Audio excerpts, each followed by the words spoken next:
एष सुराणुसिन्धवन्दितं घोदघायिकम् अमलं प्रणमामि वर्धमानं तित्थं धम्मस्य कर्तारं शेषे पुनतिथयरे ससौवसिद्धे विशुद्धसद्भावे समनेयनानदंसन चरित तव विरियायारे ते सव्वे समगं पत्तेगमेव पत्तेगं वन्दामि यवट्टन्ते अर्हन्ते मानुषे खेत्ते किच्चारहन्ताणं सिद्धाणं दहनमो गणहराणम् अज्झावयवगाणं साहूनं चेदि सव्वेसिं तेसिं विशुद्धदंसन नानपहाणा समं समासेज्य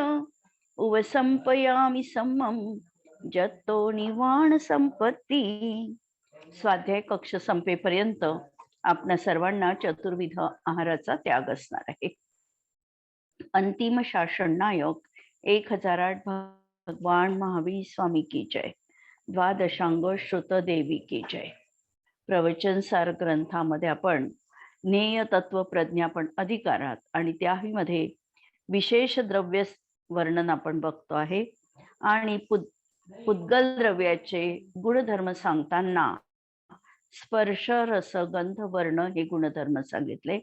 आणि पुद्गल द्रव्यामध्ये काही वेळेला काही गुण व्यक्त आहे, काही गुण अव्यक्त असतात, परंतु तरी देखील पुद्गलामध्ये चारही गुणधर्म युगपत असलेच पाहिजे हा नियम या ठिकाणी आचार्यांनी नक्की केला. त्यानंतर शब्दाचा विषय चर्चेमध्ये आला आणि शब्द कशाची पर्याय आहे. शब्द हा श्रोत्र इंद्रियाचा विषय आहे. मग हा गुणधर्म कशात आहे हा प्रश्न जेव्हा उपस्थित आला त्यावेळेला आचार्यांनी पुद्गलामधला तो गुण मानायला नकार दिला. याचं कारण असं की पुद्गलामध्ये जर तो गुण आहे असं मानलं तर प्रत्येकच पुद्गलामध्ये शब्द त्या ठिकाणी उत्पन्न होईल आणि कोलाहलानी सृष्टी पूर्ण भरून जाईल आणि प्रत्यक्षामध्ये आम्हाला अशा प्रकारची दिसत नाही. त्यामुळे शब्द हा परमाणू मधला गुण नाही. मग कोणत्या द्रव्याचा गुण मानायचा. आकाश द्रव्याचा जर आम्ही त्याला गुण मानलो तर आकाश द्रव्य अमूर्तिक आहे. अमूर्तिकाचे सर्व गुणधर्म अमूर्तिक मानावे लागतील. आणि शब्द तर मूर्तिक आहे. शब्द तर ग्राह्य आहे, इंद्रिय ग्राह्य आहे, श्रोत्र इंद्रियाचा विषय बनतो. त्याशिवाय शब्द हे कॅच देखील होऊ शकतात आणि म्हणून शब्द तर मूर्तिक नक्कीच आहे. आणि त्यामुळे हा मला आकाश धर्माचा गुणधर्म मांडता येत नाही. कारण आकाश धर्माचा मांडला तर आकाश देखील इंद्रिय ग्राह्य व्हावं लागेल. पण आकाश द्रव्य इंद्रिय अगोचर आहे, अमूर्तिक आहे. म्हणून आता हा शब्द कशाचा मानायचा. आचार्यांनी याचं उत्तर दिलं की हा पुद्गलामधला तर गुणधर्म नाही, पण पुद्गलाच्या ज्या स्कंधरूप पर्यायी आहे त्याचा मात्र हा गुणधर्म आहे. आणि पुद्गल परमाणू जे शब्दाचं उपादान कारण आहे ते पुद्गल परमाणू नित्य आहे, पण शब्द जे आहे हे अनित्य आहे, कादाचित का आहे आणि स्कंधरूप पर्यायी आहे. अशा तऱ्हेचं उत्तर हे नयविवक्षेने दिलं. त्यानंतर चारही याच्यासाठी उदाहरणं आपल्याला दिलेली होती की पृथ्वीमध्ये स्पर्शनेंद्रियाचा विषय ग्रहण होऊ शकत नाही. नंतर जलामध्ये घ्राणेंद्रियाला अविषय आहे, पण तरी देखील एक आहे त्या ठिकाणी चारही आहे. ही गोष्ट आपण समजलेलो आहे. आता पुढचा भाग बघा. कोण्या एका गुणाची कुणाला क्वचित व्यक्तता आणि क्वचित अव्यक्तता ही अनित्य पर्यायाच्या वैचित्र्याच्या कारणाने आहे. कधी कोणता एक गुण व्यक्त असेल पुद्गलातला आणि कधी दुसऱ्या पर्यायीमध्ये तो व्यक्त होईल. त्याचीच पर्याय बदलेल पण त्याच्यामध्ये तो कदाचित व्यक्त गुणधर्म होईल पहिल्या याच्यामध्ये तो अव्यक्त राहील, कदाचित पहिल्यात अव्यक्त राहील, दुसऱ्यामध्ये त्याची व्यक्तता असू शकते. अशा प्रकारच्या पुद्गल स्कंधामध्ये ही एका गुणाची, शब्दाची अशी नित्यता आणि अनित्यता किंवा गुण देखील जे सांगितलेले आहेत त्याची कधी कधी अशा प्रकारची व्यक्तता आणि अव्यक्तता असते. आणि ती व्यक्तता नित्य द्रव्याच्या स्वभावाच्या प्रतिघातासाठी नाही. म्हणून यामुळे मात्र स्वभावाचा घात कधीही होत नाही. काही गुण व्यक्त आहे आणि काही गुण अव्यक्त आहे. जसं पाण्यामधला गंधगुण अव्यक्त आहे, म्हणून पाणी अगंध आहे असं नाही, तर त्यामुळे स्वभावाचा प्रतिघात होत नाही. म्हणजे पुद्गलाचे जे 4 गुणधर्म आहे ते एकत्रितच असतात आणि ते पाण्यामध्ये देखील आहेतच, हे लक्षात घ्यायचं. म्हणून पुढे सांगतात की शब्द हा पुद्गल पर्यायच आहे. अर्थात अनित्यपणामुळे रसादी गुणांची होणारी व्यक्तता किंवा अव्यक्तता ही त्याच्या रसादी नित्य स्वभावाशी विरोध नसते, तर अविरोधी असते. म्हणून पुद्गल शब्द देखील पुद्गलाची पर्याय आहे आणि परमाणूमध्ये शब्दगुण नाही आणि स्कंधामध्ये मात्र शब्दगुण त्या ठिकाणी आलेला आहे. अशा तऱ्हेची ही इथे सिद्धी केलेली आहे 132 नंबरच्या गाथेमध्ये. आता पहा, इंद्रिया करवी ग्रहण होणारे स्पर्श, रस, गंध आणि वर्ण हे इंद्रिय ग्राह्य आहे. हे गुण पुद्गलातच आहेत. काही पुद्गलात हे गुण इंद्रिय गोचर असतात आणि काही मध्ये मात्र ते इंद्रिय गोचर नसतात. हे गुण परमाणू एवढ्या सूक्ष्म पुद्गलापासून पृथ्वी आदी स्थूल स्कंधांपर्यंत सर्वांमध्येच आहे. शब्द इंद्रिय ग्राह्य आहे, पण तो गुण नाही. शब्द ही अनेक द्रव्यात्मक पुद्गल पर्याय आहे. शब्द काय आहे, तर अनेक परमाणू मिळून ही त्याची स्कंधरूप अवस्था आहे आणि तो पुद्गलाचा पर्याय आहे. ज्याप्रमाणे शब्द, बंध, सूक्ष्म म्हणजे स्थूलता म्हणजे सूक्ष्मता, स्थूलता, या सगळ्या गोष्टी, तमच्छाया, तप, उद्योत, आतप, हे सगळे पुद्गलाचे पर्याय आहे. छाया आम्हाला दिसते. छाया कशी आहे, तर ती देखील इंद्रिय ग्राह्य आहे, पण ती पुद्गलाची पर्याय आहे, परमाणूची छाया नाही. तर अशा प्रकारे त्या ठिकाणी आम्हाला फरक करायचा आहे. शब्द न मूर्तिक द्रव्याचा गुण आहे, न अमूर्तिक द्रव्याचा गुण आहे. मूर्तिक द्रव्याचा नाही म्हणजे पुद्गलाचाही तो गुण नाही आणि अमूर्त द्रव्याचा पण तो गुण नाही. म्हणून शब्द जर गुण मांडला आम्ही तर खालील दोष त्या ठिकाणी येतात. शब्द जर आम्ही अमूर्तिक द्रव्याचा गुण मांडला तर अमूर्तिक द्रव्य हे कर्णेंद्रियाचा विषय व्हावं लागेल. शब्द मूर्तिक द्रव्याचाही गुण मांडता येत नाही, कारण तो गुण मांडला तर त्याला नित्यत्व मानावं लागेल, पण शब्द हा नित्य नाही. गुण नित्य असतात आणि म्हणून शब्द ही पुद्गलाची पर्याय आहे, अध्रुव आहे, अनेक द्रव्यात्मक अशी द्रव्य व्यंजन पर्याय आहे. शब्द हा भाषा वर्गणा नामक पौद्गलिक स्कंधाची पर्याय आहे. शब्द कशापासून बनतात, तर या जगामध्ये जशी आहार वर्गणा गचपच भरलेली आहे त्याप्रमाणे भाषा वर्गणा देखील सर्वत्र ठसाठस भरलेली आहे. आणि ज्या वेळेला जीवाचा विकल्प होतो बोलण्याचा, त्यावेळेला ही भाषा वर्गणा शब्दरूप परिणमित होते. जीवाचा योग विकल्प रूप परिणाम आणि त्या समयात पुद्गल द्रव्याचं तसं परिणमन यांचा निमित्त नैमित्तिक संबंध साधून ही भाषा वर्गणा शब्दरूप परिणत होते.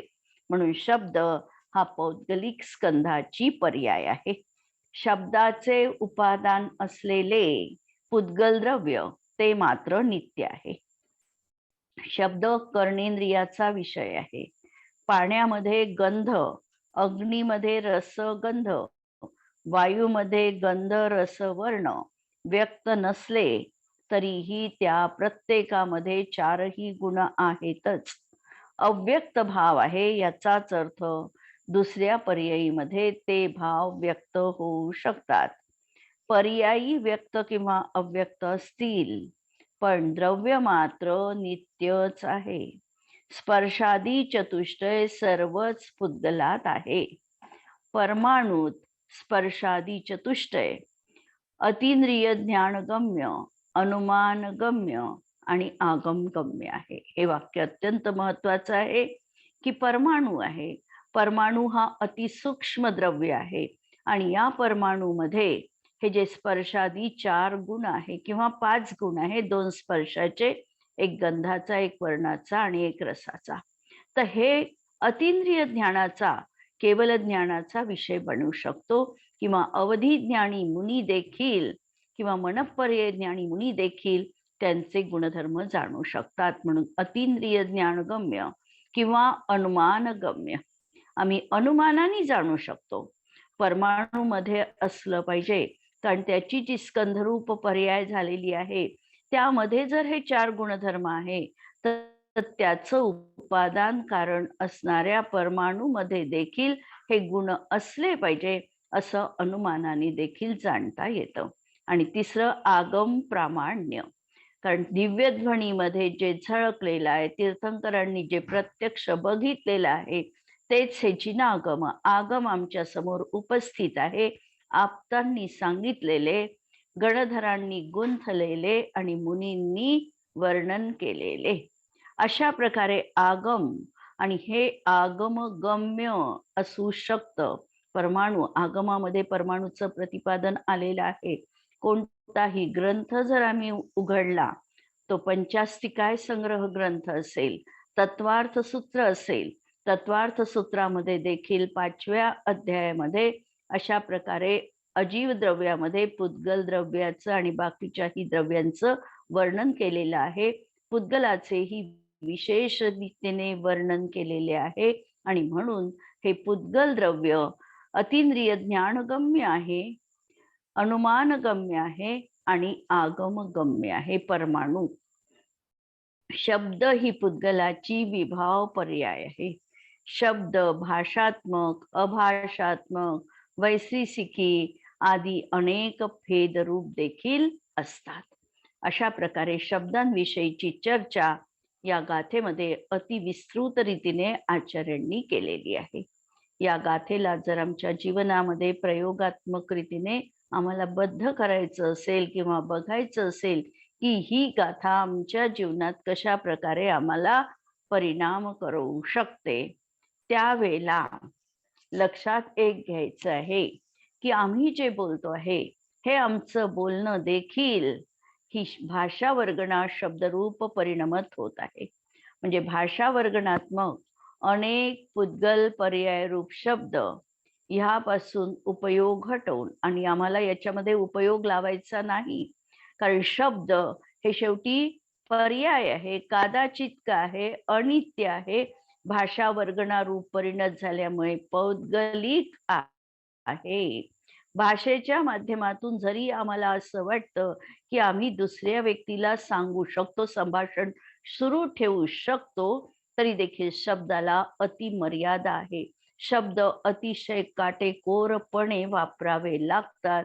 कधी कधी शब्दाविने संवादू देखील व्यक्ती जीवनामध्ये साधू शकते आणि ही संवेदनाची भाषा कदाचित या शब्दाच्या भाषेपेक्षा देखील महत्वाची असू शकते.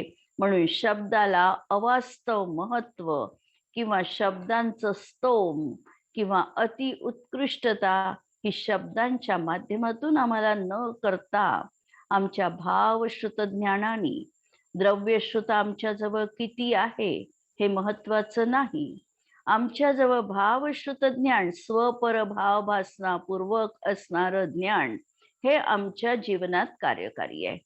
कदाचित एखादी व्यक्ती आपलं काही जे मंतव्य आहे किंवा त्याला जी भावभासना झालेली आहे ही श्रुतज्ञानाच्या माध्यमातून प्रतिपादन करू शकत नसेल, त्याची असमर्थता असेल, पण त्याचं जर भावश्रुत ज्ञान प्रगाढ असेल तर तो सम्यक्त्व जीवनात प्राप्त करून घेऊ शकतो. म्हणून या शब्दसृष्टीचा आम्हाला उपयोग करायचा आहे, पण त्याच्यामध्ये अडकून पडायचं नाही.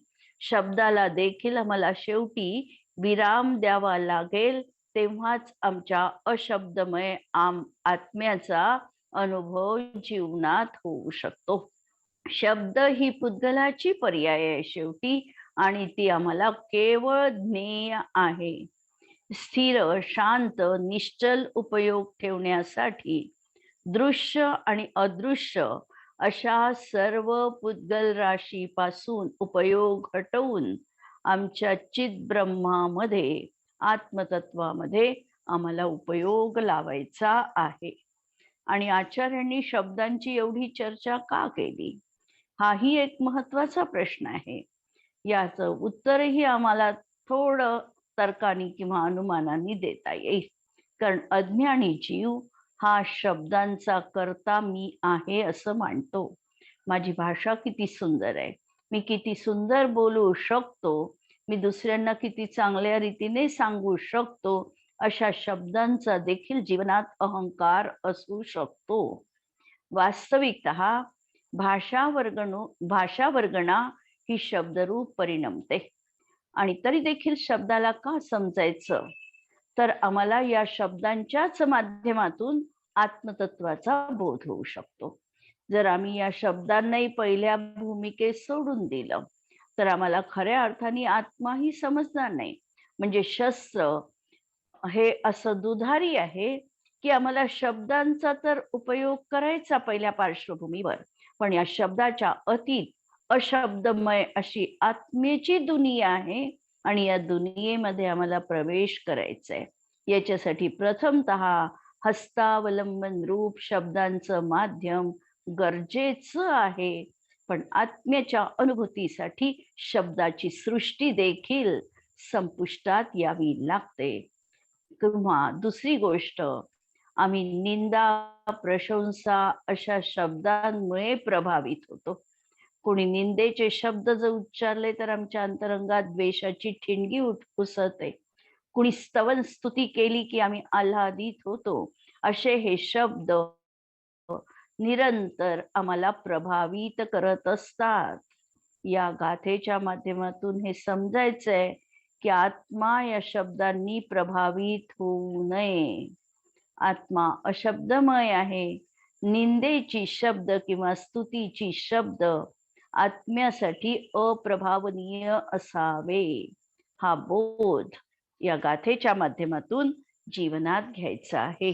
आणि आता आपण वळणार आहोत 133 आणि 134 अशा 2 युगल गाथांवर. 2ला एकत्रित यासाठी या ठिकाणी सांगितलेलं आहे की याच्यामध्ये 5 द्रव्यांचे, अमूर्त द्रव्यांचे गुणधर्म 4 हे सांगितलेले आहे. कारण जीव पहिल्यांदा सांगून झालेला आहे, पुद्गलाबद्दल आचार्य बोलले. आता बाकीच्या 4 अमूर्तिक द्रव्यांबद्दल 2 गाथांमध्ये वर्णन करणार आहे. गाथा पहा, 133 आणि 134 नंबरची गाथा अमूर्त द्रव्यांच्या गुणधर्मासंबंधात. आगासस्सवगाहो धम्मदौवस्य गमन हेदुत्तम धम्मे दरदौवस्य दू गुणो पुनो ठाण कारणद कालस्य वट्टणासे गुणौ ओगोति अपनो भणिदो नेया संख्येवादी गुणाहि मुत्ती पहिनाणं. परत पहा, आगासस्सवगाहो धम्मदौवस्य गमन हेदुत्तम धम्मे दरदौवस्य दू गुणो पुनो ठाण कारणदा कालस्य वट्टणासे गुणो ओगोति अपनो भणिदो नेया संख्येवादी गुणाहि मुत्ती पहिनाणं. आगास्य अवगाहो, आकाश द्रव्याचा. आकाश द्रव्य एक अखंड द्रव्य आहे, अचेतन द्रव्य आहे आणि अनंत प्रदेशी द्रव्य असणार आहे.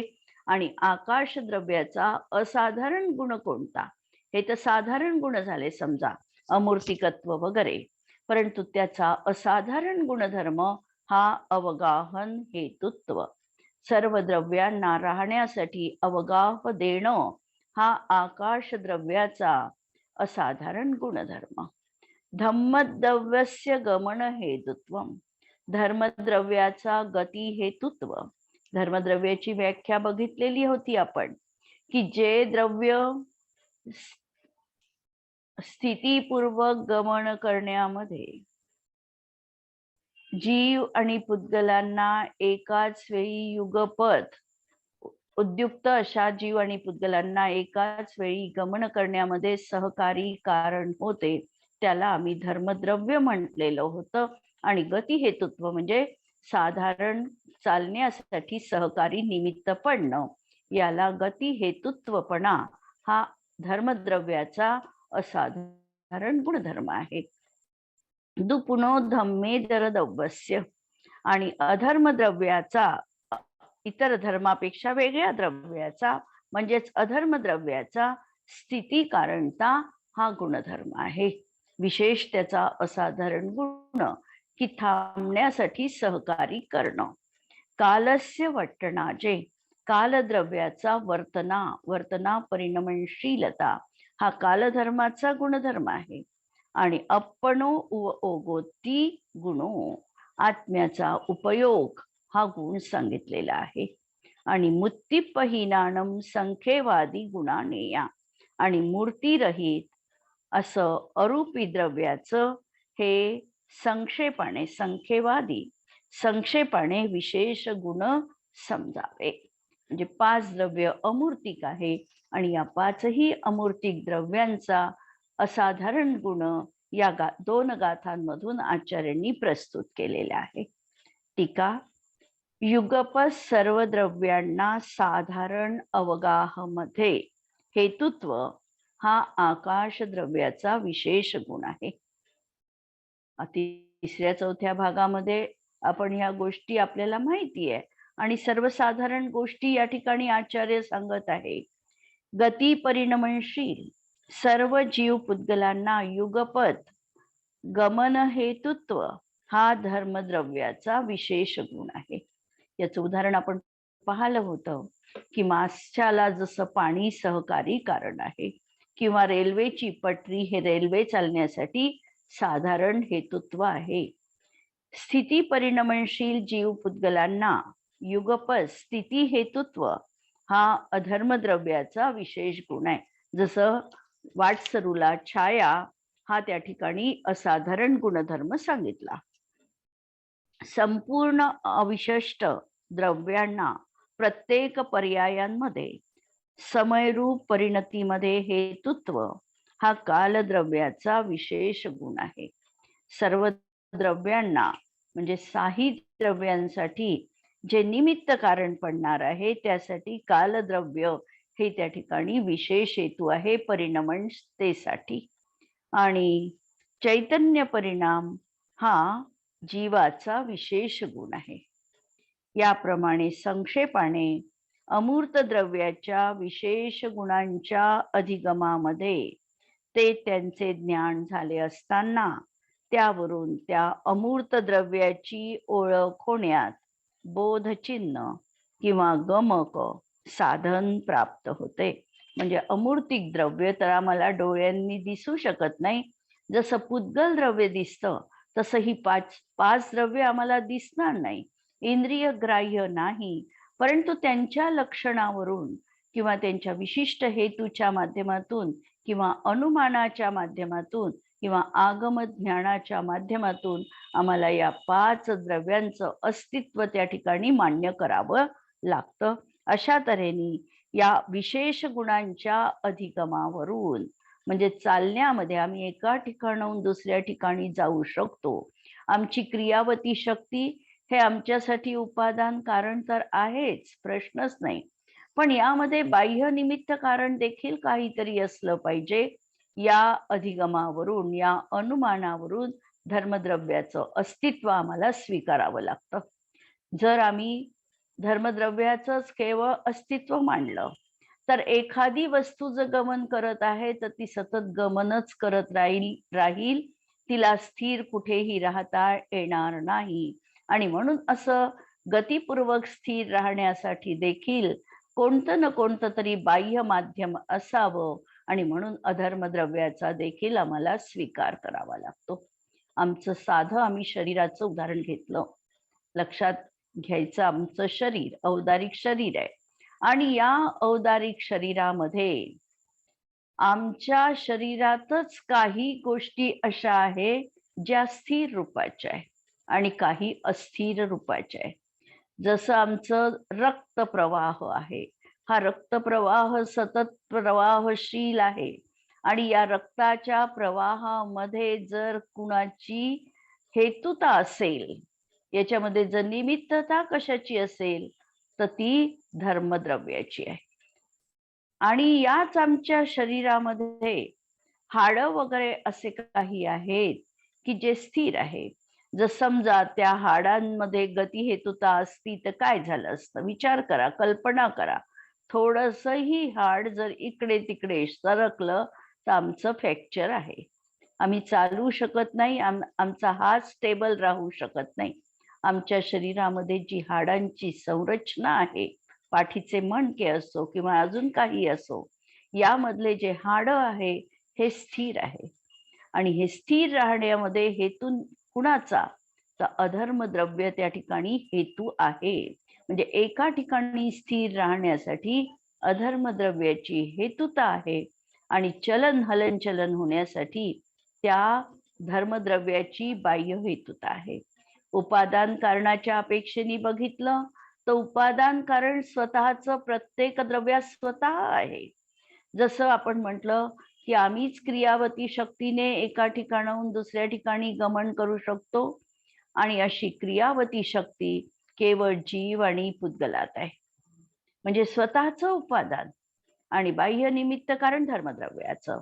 स्थिर का राहते व्यक्ती, तर याच्या शक्तीने ही स्थिर पण राहू शकते, पण बाह्य हेतू हा अधर्मद्रव्याचा.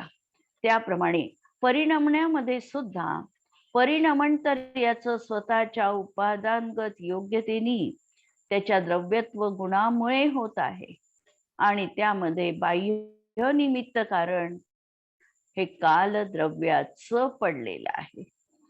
त्याप्रमाणे आकाशाच्या बाबतीत जरी आम्ही विचार केला तरी आम्ही कुठे राहतो असा जर कोणी प्रश्न विचारला तर एखादा व्यवहारवादी दृष्टिकोन असणारी व्यक्ती म्हणेल की मी आकाशाच्या आश्रयात मी राहतो किंवा आकाश मला अवगाह देण्याला समर्थ आहे, आकाशाच्या पांघरुणाखाली मी निद्रिस्त आहो, असं देखील एखादी व्यक्ती म्हणू शकते.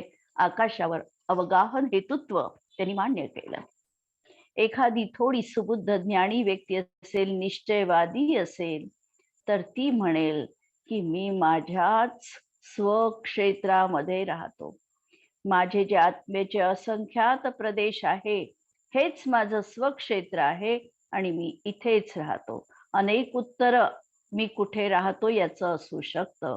मी घरामध्ये आहे, मी मंदिरामध्ये आहे, हाही एक बाह्य आधार म्हटला जातो. आणि आकाशाचं असीम असं अवगाहन हेतुत्व यालाही आम्ही त्या ठिकाणी त्याच्यासाठी हेतू मानू शकतो.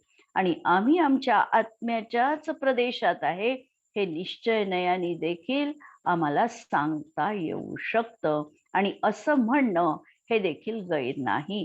आकाश द्रव्याचा हा गुण आहे हेही बरोबरच आहे व्यवहार नयाने. आणि आम्ही आमच्याच प्रदेशांमध्ये आहो, प्रत्येक द्रव्य आपल्या प्रदेशामध्ये आहे हेही त्याचं विशेष जे काही वर्णन आहे हे देखील युक्तियुक्तच असणार आहे. अशा तऱ्हेने आणि जीवद्रव्याची सिद्धी करताना उपयोग लक्षणम ही जीवद्रव्याचं लक्षण त्या ठिकाणी सांगितलेलं आहे. आणि उपयोग लक्षणम हे लक्षण ज्याप्रमाणे लक्षण दोन दृष्टिकोनातूनही लक्षण जीवद्रव्याचं केलेलं आहे. एक द्रव्यार्थिक नयाच्या दृष्टिकोनातून जेव्हा केलं त्यावेळेला चेतना सामान्य रूपाची बघितली की निरंतर जीव चेतनामयी आहे, चेतनामयी आहे. या दृष्टीने चेतना हे जीवाचं द्रव्यार्थिक नयाने लक्षण सांगितलं. पण जेव्हा त्याला त्या चेतनेचे प्रतिसमय विवर्त जे आहे, प्रतिसमय जी उपयोगात्मक पर्याय आहे, त्या दृष्टीने बघितलं तर ही चेतना प्रत्येक पर्यायीमध्ये अनुस्यूत आहे, विवक्षित आहे. आणि या दृष्टीने उपयोग हे जीवाचं पर्यायार्थिक नयाने लक्षण सांगितल्या गेलेलं आहे. आणि हे या द्रव्याचं बोधचिन्ह आहे. जसं एखादं चिन्ह बघितल्यानंतर आम्ही त्या चिन्हावरून त्या संपूर्ण गोष्टीचा अर्थ लावू शकतो, त्याप्रमाणे हे बोधचिन्ह आहे किंवा गमक आहे, किंवा याच्या माध्यमातून आम्ही या अमूर्तिक द्रव्यांची देखील ओळख करून घेऊ शकतो. अर्थात त्या त्या विशेष गुणावरून त्या त्या अमूर्तिक द्रव्याच्या अस्तित्वाचा निर्णय होतो. हीच गोष्ट स्पष्ट करतात. आता थोडं डिटेलमध्ये आचार्यांनी टीका सांगितली. पहिल्यांदा सामान्य रूपाने सांगितलं आणि आता विशेष रूपाने सांगतात की त्यापैकी एका वेळी सर्व द्रव्यांना साधारण अवगाह देण्यामध्ये हेतूपणा असणे हा गुण अन्य द्रव्य अव्यापक असर्वगत असल्यामुळे अन्य द्रव्याचे ठिकाणी संभवत नाही, म्हणून तो आकाश द्रव्याचा बोध करून देतो. आता अवगाहन हेतुत्व हा आकाश द्रव्यामध्येच का मानायचा, यासाठी आचार्य सांगतात की आकाश हे अनंत प्रदेशी आहे आणि बाकीची द्रव्य ही मात्र असंख्यात प्रदेशी आहे. आकाश द्रव्य तेवढंच सर्व व्यापक, अनंत प्रदेशी, अति विस्तृत, असीम, अपरिमित असं द्रव्य आहे. त्यामुळे सर्व जीवांना अवगाह देण्याचं सामर्थ्य अशा मोठ्या द्रव्यातच, अनंत प्रदेशी असणाऱ्या द्रव्यातच असू शकतं. आणि हे अतिव्यापक द्रव्य आहे, सर्वगत द्रव्य आहे. म्हणून आकाश द्रव्याच्या ठिकाणीच अवगाहन हेतुत्वपणा हा असाधारण गुणधर्म असणार आहे. त्याचप्रमाणे युगपत गती परिणमित समस्त जीव पुद्गलांना लोकांतापर्यंत गमनामध्ये हेतुत्व धर्मद्रव्याचे गमक आहे. कारण जीव आणि समस्त कितीही जीवांनी एका समयात गमन केलं तरी देखील धर्मद्रव्य त्या ठिकाणी जीव आणि पुद्गलाला गमन करण्यात हेतू बनू शकतं. असं हे द्रव्य केवढं आहे तर लोकांतापर्यंत कितीही जीव, म्हणजे 14 राजू हे लोकप्रमाण आहे. तर त्या एखादा पुद्गल परमाणू एक अगदी खालच्या तळावर आहे आणि तो जर कुठेही भ्रमण करू इच्छित असेल तर लोकांतापर्यंत त्याला जाण्याचं सामर्थ्य आहे.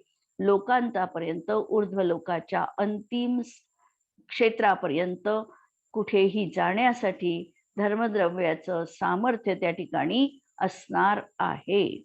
म्हणून लोकांतापर्यंत घेतलं ह्याचं कारण अलोकामध्ये, लोकाच्या बाहेर धर्मद्रव्य असत नाही. अशा तऱ्हेने धर्मद्रव्याचं ते गमक आहे. कारण ते गती हेतुत्व काल आणि पुद्गल अप्रदेशी असल्यामुळे कालद्रव्याचे कालपुद्गलाचे ठिकाणी, आणि हे त्या धर्मद्रव्याचाच विशेष गुणधर्म का मांडला तर बाकीचे जे द्रव्य घेतले तर काल एक प्रदेशी आहे म्हणून आम्हाला ते नको आहे, किंवा पुद्गल देखील एक प्रदेशी आहे म्हणून या द्रव्याचे ठिकाणी देखील हा गती हेतुत्वपणा मांडता येत नाही. आणि कालपुद्गलाचे ठिकाणी समुद्घाताशिवाय अन्यत्र जीव लोकाकाशाच्या असंख्याताव्या भाग प्रमाण असल्यामुळे जीवाचे ठिकाणी देखील हा गुणधर्म मांडता येत नाही. कारण केवळ समुद्घाताच्या वेळीच हा जीव लोकाकाश प्रमाण बनतो, होतो, त्याचे प्रदेश पूर्ण विस्तरित होऊन लोकाकाश प्रमाण बनतो. एरवी हा जीव कुठे राहतो तर संसार अवस्थेत लोकाकाशाच्या अनंताव्या भागामध्ये प्रत्येक जीव राहतो. तो निगोदी सूक्ष्म जीव असेल तरीही त्यांनी व्यापलेली लोकाकाशाची जागा असंख्यातव्या भाग प्रमाण आहे. आणि असं असल्यामुळे या जीवद्रव्याचे ठिकाणी देखील गतिहेतुत्वपणा मानता येत नाही. आणि लोक अलोकाची सीमा अचलित असल्या कारणाने, आणि लोक आणि अलोक याच्यामध्ये काही सीमारेषा अशी काही दाखवल्या गेली नाही किंवा विभाजन रेषा नाही. ते एक अखंड द्रव्य आहे, अचलित द्रव्य आहे. त्यामुळे आकाशाच्या ठिकाणी देखील हा गुण मांडता येत नाही.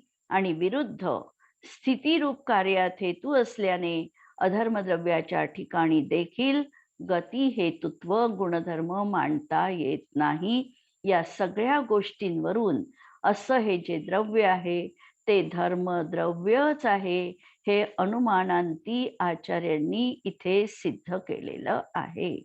बाकीचं आपण उद्याच्या याच्यामध्ये बघू. जिनवाणी के ज्ञान ते सूझे लोकालो, सो जिनवाणी मस्तक नमो सदा देत हूँ गो. नमो अरिहंताणम नमो सिद्धाणम नमो आयर्याणम नमो वज्रायाणम नमो लोये सव साहुणम. सर्वांना जय जिनेंद्र.